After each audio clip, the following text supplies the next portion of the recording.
Welcome, welcome. Good morning or good afternoon, everyone.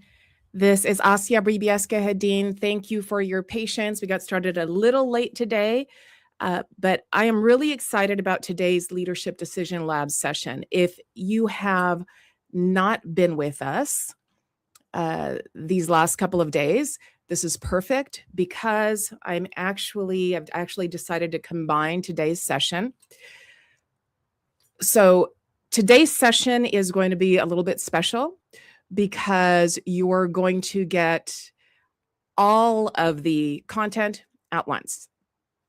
And we're going to keep it tight and 45 minutes. So let's go. If you've never been in a space with me before, let me briefly introduce myself. My name is Bribiesca-Hedin. I'm a leadership coach and trainer, and really my focus now is helping leaders make better decisions. And what I mean by better decisions are decisions that move them closer to the result they actually want, as opposed to farther away from what they're actually trying to create. So we have a lot to cover today. I'm excited about this conversation because I've kind of consolidated the lessons and made them sharper so that you'll walk away probably with more than I'd originally intended. So stay tuned. This is a working session, so make sure that you have a notebook, someplace to jot down notes if at all possible. Now, most leadership challenges, they do not start with big failures. They start with these small decisions that we make under pressure, right? So when things are complicated, today is not about fixing anything. We're not trying to boil the ocean. We're really just trying to get the size of it. It's about noticing what's already happening. And again, this is a working lab. You're going to be thinking, you're going to be writing. You do not need to share unless you want to. And there are, a couple of ways that leaders make decisions. And this is really where I want to start. And in particular, when pressure shows up. Now, one way that we make decisions is that we're being intentional. We're being driven by the outcome we actually want to create. The other way is we're being somewhat protective. You can call it reactive. But I call this difference between decisions, whether you're making decisions above the strategic line or below the strategic line. So above the strategic line decisions, so let me go ahead. I have a quick slide for you there. Above the line decisions, they're really made with your larger outcome, that long game in mind. They solve for the result you actually want, right? They solve for the result that you actually want. Below the line decisions, they're made to reduce comfort in the moment. So they solve a feeling problem, right? So let me kind of distinguish what I mean about this and why this matters. Because both of these, what you're solving for, feel very real in the moment. I'm not talking about personality. I'm not talking about confidence. I'm talking about what problem you end up focusing on when the pressure is on, even if you don't notice. So I'm going to give you a quick example. Let me hide that slide again. This is very recent, but a client had a very high visibility presentation with a global audience, and she needed clarity from her boss on priorities before. He was very hard to get time with. And after the presentation, her boss apologized. He knew that they didn't capitalize on the opportunity like they'd hoped. And she had already decided she wanted to kind of have a heart-to-heart with him, make sure that they had all of their priorities aligned. And when he came to apologize, this was the moment where a leadership decision was sitting literally right in front of her. She had already decided she needed that alignment conversation for going forward. She wanted to talk about priorities and expectations. Instead, what she ended up saying was, "That's okay, we made it work." That one sentence, it solved a feeling problem. It reduced discomfort. It kept the moment, I guess, smooth and easy. The problem is it didn't solve the actual result problem, the bigger purpose or intention. The result problem was clarity. It was alignment. It was setting standards. And, this is the part most leaders miss. When you solve for the feeling problem, you don't just move away from the outcome that you're trying to create, the outcome you want. You're also sending a signal about what's acceptable. That's how credibility is shaped. So I want to do a quick exercise with you. If you have your notebook, now's the time. I want you to think of one moment this year that really mattered. Could have been a conversation, a meeting, an exchange, a decision where you kind of pulled back or avoided. It doesn't have to be anything dramatic, just something real. And I want you to write down 3 things.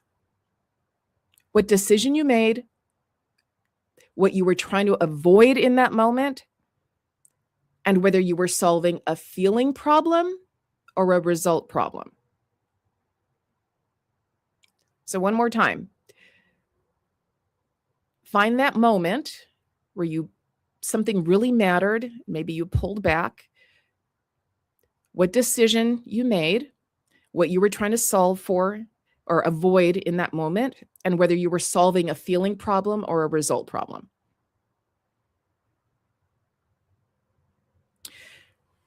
Now, as you're writing, I want you to consider that credibility, it isn't built by one decision. It is built by a series of decisions. It's built by patterns over time. See, people don't remember what you intended. They remember what you consistently decide, which led to the results that you got. Right? When decisions are repeatedly made from below that strategic line, your credibility erodes and eventually it gets completely crushed. And it's not because you're incapable. It's not because you're not intelligent. It's because really you lacked, the ability or the system around you to pursue the decision that carried with it discomfort. So essentially, the way that you've been making decisions, you've learned or taught yourself that comfort wins over priority, right? Solving the feeling problem wins over solving the actual bigger result or intention problem. So take a moment and certainly let me know in the chat if any of this rings true for you or is landing. So these are distinctions that I covered initially on day 1. Now let me bring up a couple of slides for you. Actually, I may not bring up those slides. That's all right. But I do want to go ahead and make sure that you're able to distinguish the 2 sides of the equation. The feeling problem, which is typically the place that you go when you're feeling reactive and you've separated yourself from what's most important in the moment. So for example, somebody was, let's say, dismissive or even outright rude during a professional interaction. Now, the feeling problem that you solve might actually have you potentially attack them back. It might have you get defensive. It might have you completely shut down because in those instances, you're being protective. You're either protecting your ego or you're protecting your well-being in some other way. So there's either an ego or fear component in there. Now, if you were making that decision and that response from above the line, there's a very good chance that the way that you would respond would nearly dismiss that negative interaction with that individual because it's simply not important in the bigger picture. Or you would simply acknowledge that perhaps there's a conversation you need to have with them later and leave the interaction at that. But that distinction is important because how you respond, especially when you're under pressure, is what shapes the way others see you and also starts to shape your habits around decisions. So if you look at the areas of your life and your professional experience where you're seeing the results that you want, there's a very strong likelihood that the decisions you've been making are above the strategic line. You've been staying focused on the bigger intention or purpose. Those areas that are shaky, that are inconsistent, that don't feel so good to you, there's a very good chance you've been solving for the feeling problem when a challenge surfaces, as opposed to solving for the result problem. So hoping that was helpful. Again, today wasn't about changing anything. It was about recognizing that credibility. It's already being shaped by the patterns that you might not even be choosing intentionally. Before you can make better leadership decisions, you have to notice which problems you're solving in the moment. Right? Am I solving for comfort so that I feel better, so they feel better, to avoid, the awkwardness? Or am I solving for the result I said actually mattered? That awareness, that's what moves decisions above the strategic line. So for this next segment, we're going to look at why this keeps happening even when leaders know better, because the issue usually isn't about your courage, your effort, your intelligence. It's about alignment. And this is specifically, I'm focusing on how capable leaders invest their energy, their time, their focus in ways that do not count in their environment, and yet they keep on doing it. Once you see that, the problem stops feeling, personal. And once it's not personal, you can solve anything. Right? Once we get that emotional reactivity out of the problem, we can solve it. So let's lean into the next section.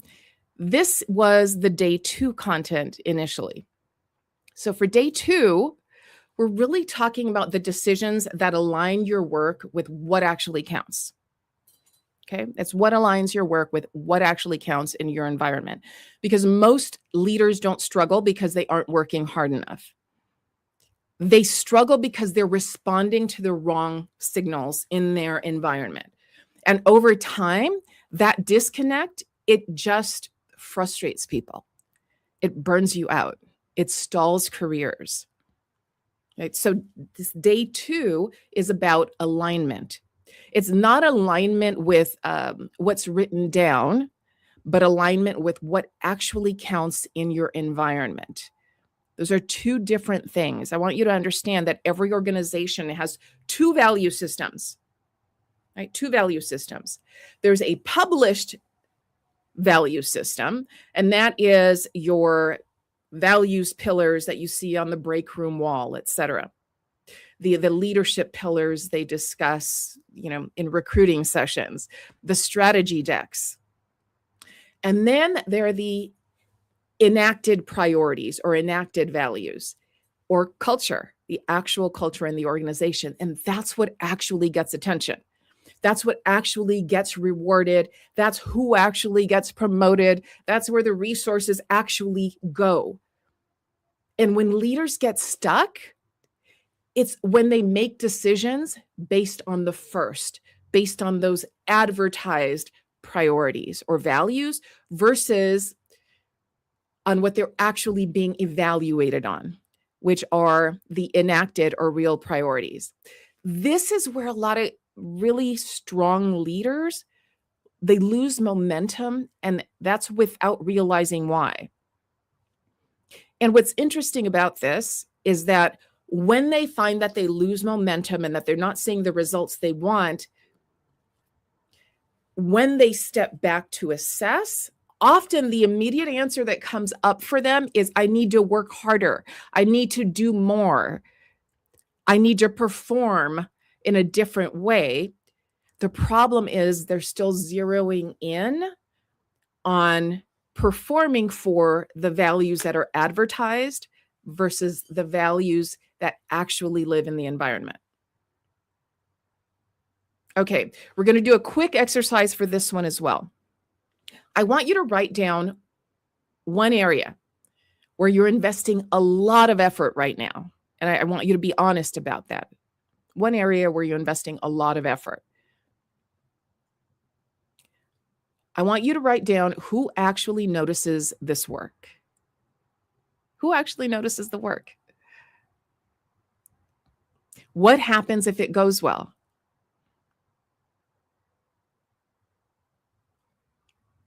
And what happens if it doesn't? I want you to ask yourself one question. Is this effort aligned with what is actually rewarded here? And I don't want you to rush past this. I want you to really think about what's rewarded here, right? This is usually where leaders want to jump right to tactics. Okay, what do I do next? We're not doing that yet. Today is about that. This moment is about seeing that misalignment clearly, not about fixing it. Okay, so I'm going to repeat the questions for you. Where are you investing a lot of effort right now? And then honestly, who notices that work? What happens if it goes well? What happens if it doesn't?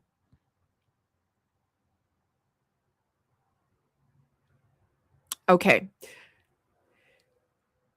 Now, let's look at your responses and consider your responses for a moment. I want you to notice that misalignment, it does not look like failure. It doesn't mean that your work has blown up in your face. Instead, look for feeling busy but unrecognized, doing what feels like really solid work, like you knocked it out of the park, but no one else seems to care but you.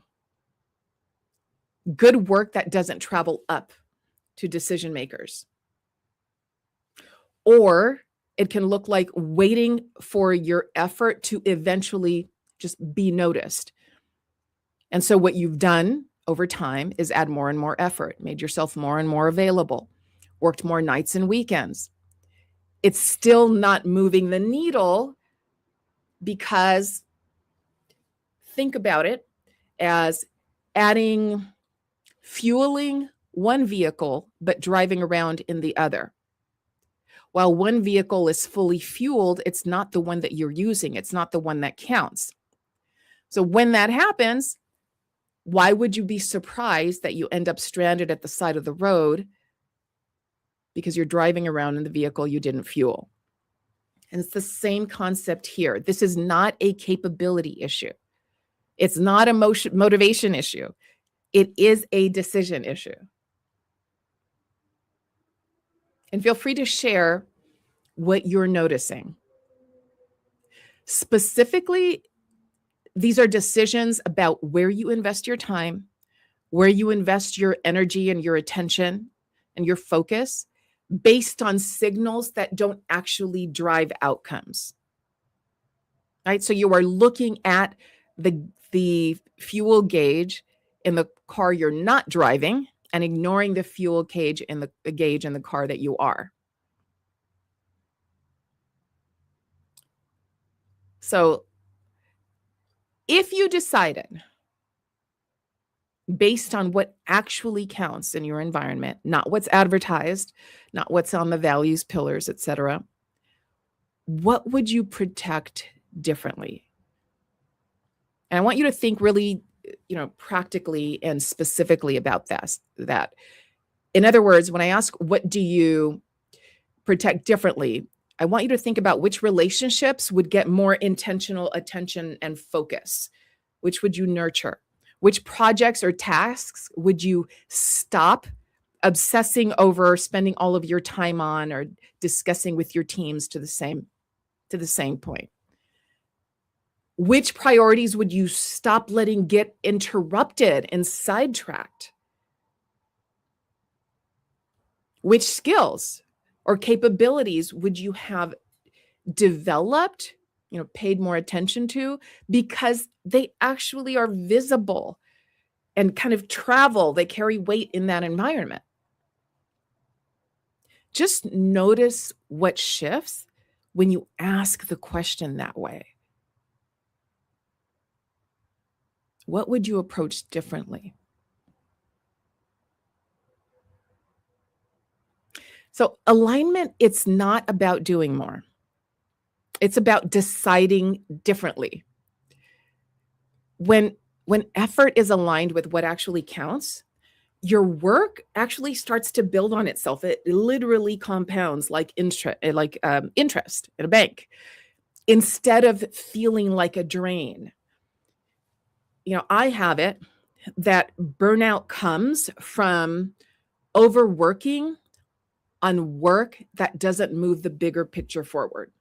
It's overworking on work that's not acknowledged.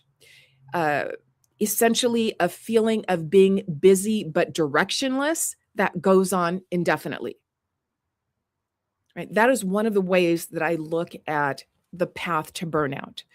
When you don't see the connection between what you're doing and the bigger outcomes that either you or your organization are pursuing, that's a quick path to burnout. That's a quick path to disenchantment, to disengagement, to disillusionment, and unfortunately, eventually to internalize that as self-doubt and questioning your own capabilities. When in fact, your capabilities were never part of that equation. It was your misalignment with what actually matters in that environment. That was the key to that equation. So for the next segment, we're going to look at what happens when things don't go as planned. Because if we're honest, things rarely, if ever, go according to plan. And I just was watching a movie the other day and somebody said this, and I just thought it was so perfect. You want to make God laugh, go ahead and make plans. And it's slightly cynical and yet so very real. Because rarely, if ever, do things go according to plan. But if we're honest, we get paid the big bucks because of how we respond in those moments. So tomorrow we're going to look at, or actually in this next segment, which was the day 3 segment, we'll look at what happens when things don't go as planned. Because even with clarity, even with alignment, setbacks happen. And the difference between leaders who stall, who spin out, who decide that they're going to go into hiding, and leaders who recover, it's not resilience. It's not more grit. It's what they decide next. So let's dive into the day 3 concept.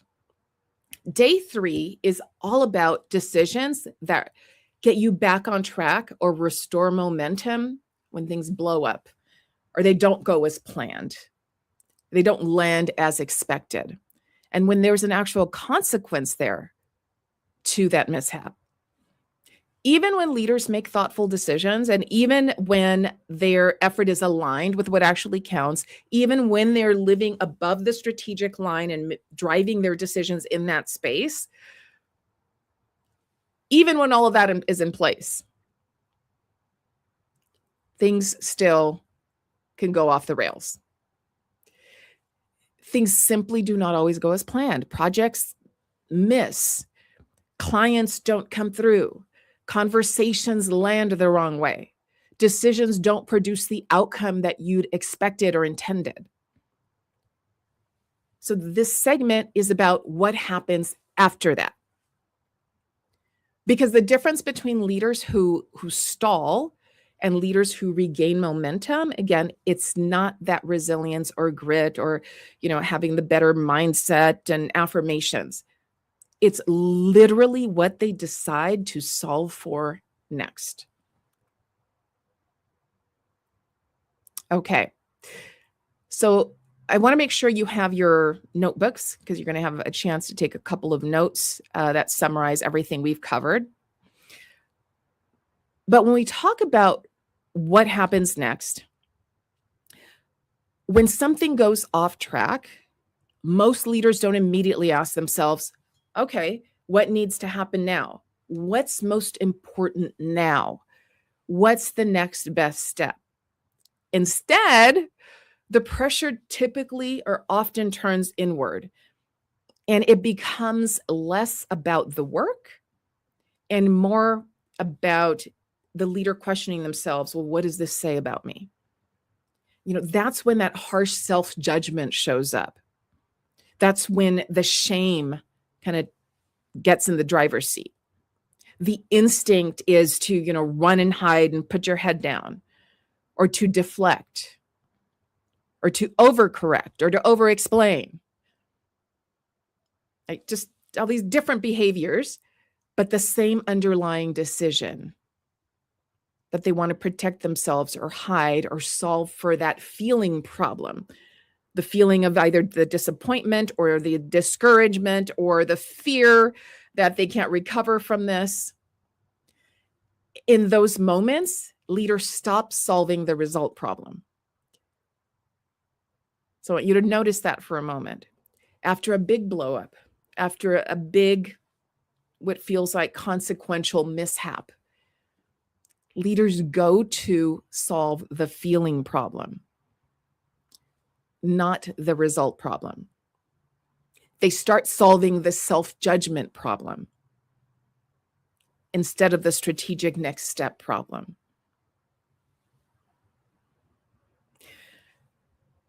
So below the strategic line, recovery decisions, they often look like you're pulling back, you're hiding, you're doing way more to compensate. You're waiting until things feel safer. Right? You're deflecting responsibility. You're trying to brush away the mistake or erase the mistake instead of actually learning from it. And of course, every single one of these responses, they are understandable. That's who we are. We are human. But they solve a feeling problem. So it's okay. We are human. That feeling is going to be there. It's supposed to be there. But that's not the problem you're supposed to be solving for. Okay? When you're solving the feeling problem, you're not solving the recovery, the strategic recovery problem.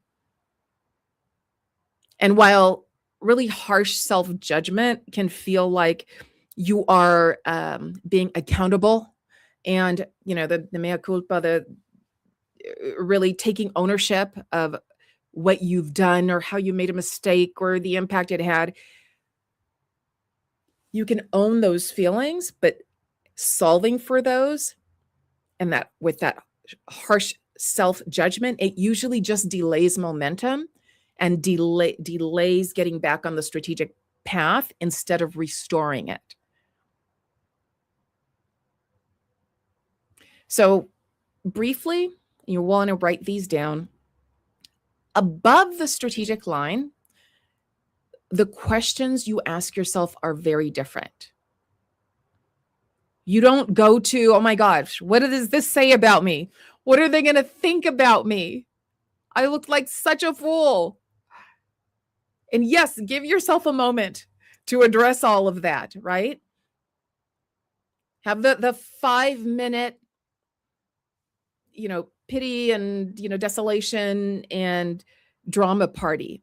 Let yourself do that because we need to do that. But where you want to go, you want to clear that away, because where you want to go is to ask yourself things like, okay, well, based on what happened, what needs to happen next to get this back on track? Above the line leaders, you do not deny the miss. You don't deny or minimize the mess up. But you don't dramatize it either. You don't internalize it or personalize it. Above the line leaders, those strategic leaders, they assess, they take ownership, and then they decide the next move without necessarily waiting to feel better. Again, we got to process that, but you don't have to wait until it all feels right. And I'll be honest, shifting your focus from that solving the feeling problem to solving the result and recovery problem goes a long way to helping you feel better. And because this is not about being emotionally detached. It's about not letting the self-judgment be what drives what you do next, right? You don't want to let self-judgment and shame and self-persecution over a mistake be what takes the wheel. So with your notebook, I want you to think of something that didn't go as planned recently. It might have been a project, it might have been a conversation. It didn't have to be huge, but something that didn't go as planned and you had a real reaction to it. It might have been a decision, again, that didn't go your way. I don't need you to analyze the whole thing. Just write down 3 things. What changed? What still matters? And what is one decision that would restore momentum from right here, from right now? It doesn't have to be the perfect decision. It doesn't have to be the final decision. I just want you to think about one decision that would restore momentum from right where you are. Just the next intentional one.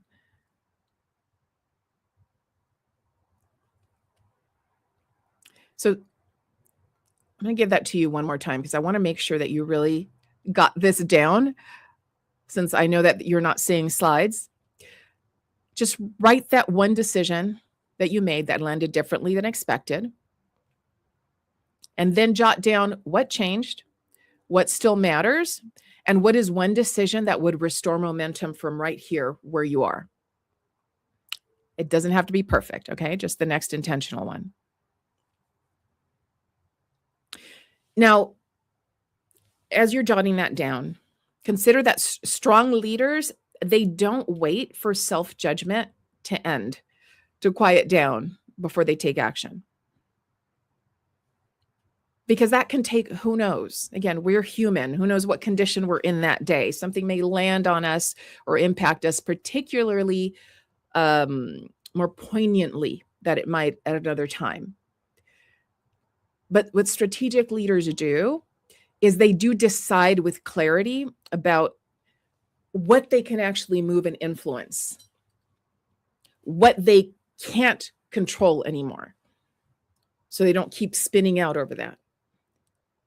And then, of course, in their environment, what they're responsible for next. This is where leadership maturity really surfaces. This is where it shows up. It's not about flawless execution. I want you to consider how, in general, when we're watching the news or listening to what's happening on a global stage, we're not looking for flawless execution. If we're honest, we're probably zooming in on the failures and the mishaps, and then distinguishing or judging what that person does next. So really our focus, what we're looking at, is how quickly that leader moves from that setback and reacting to then that strategic recovery. No one was ever expecting flawless execution. But as I mentioned earlier, the big bucks, the big titles, they come from how you approach the strategic recovery. So if you step back, here's what we've covered, right? It's been a lot of content, and I will bring up this one slide for you.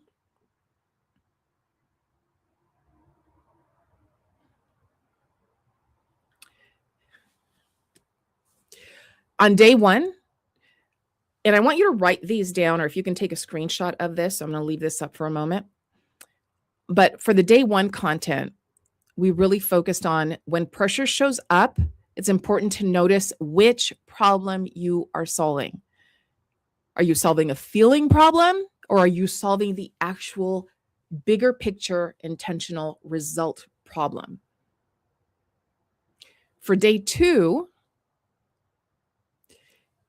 it was really about whether you're investing your time on what actually counts versus on what's quote unquote advertised in your environment, on the pillars, posters, versus what's actually prioritized and rewarded. For day 3, it was about when things don't go as planned, decide whether you're solving the self-judgment problem or the strategic recovery problem. This isn't about doing more. It's about deciding more intentionally.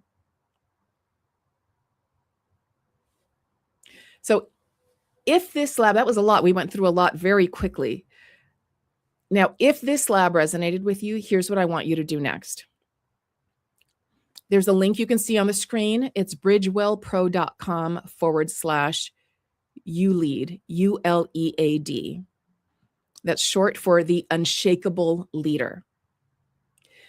When you're ready, I want you to go there, read the page. Again, bridgewellpro.com/ULEAD, ULEAD. If it feels like the kind of support that would change how you lead, how you decide under pressure, and how you recover momentum and progress even when things don't go according to plan, then you're welcome to join us inside the Unshakable Leader.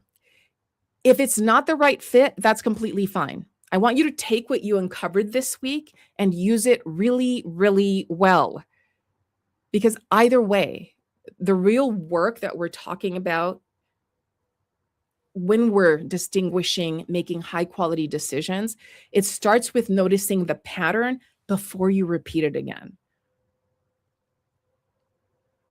So I will share the link again. Again, bridgewellpro.com/ULEAD. And that brings us to the end. I want to thank you for showing up. I want to thank you for doing the work. I want to remind you, I will look at your comments after the session, so that I don't have access to them on this platform, and I will respond. And I want to thank you for taking yourself seriously as a leader. And I will see some of you inside. But until then, I want to wish you a very happy new year.